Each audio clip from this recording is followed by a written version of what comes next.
Dalawang lalaking sangkot umano sa illegal na droga ang patay sa magkahiwalay na insidente ng pamamaril. Naganap po yan sa lungsod ng Caloocan. Ayon sa mga otoridad, pawang mga nakamotorsiklo ang mga nasa likod ng parehong pagpatay. Nakatutok si Mav Gonzales. Dead on the spot ang biktimang si Fernando Remtilio alias Ding matapos pagbabarilin ng 15 beses sa Samon Street, Caloocan City kagabi. Ilang beses pa raw nagpabalik-balik dito sa Eskinita ang 8 sospek sakay ng 4 na motorsiklo.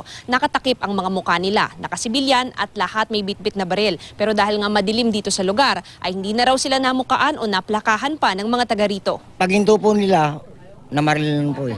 Ilan sa kayo ng motorsiklo? Tagdadalawa sir, bali 8. Sa dalawang huminto lang ho, ang dami na lang pinaputok.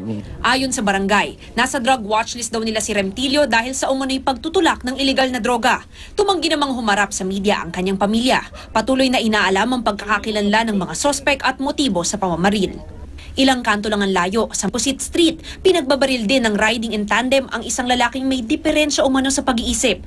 Kinilala siyang si Daniel Landicho na ilang beses na raw inireklamo sa barangay. Minsan pag yung takbo ng utak niya, nambabastos siya ng babae, minsan nananakit ng bata, ay siyempre mga magulang, kagalit. Marami nang nakaawayan dito. Ang kwento kasi dyan, positibo siya sa droga.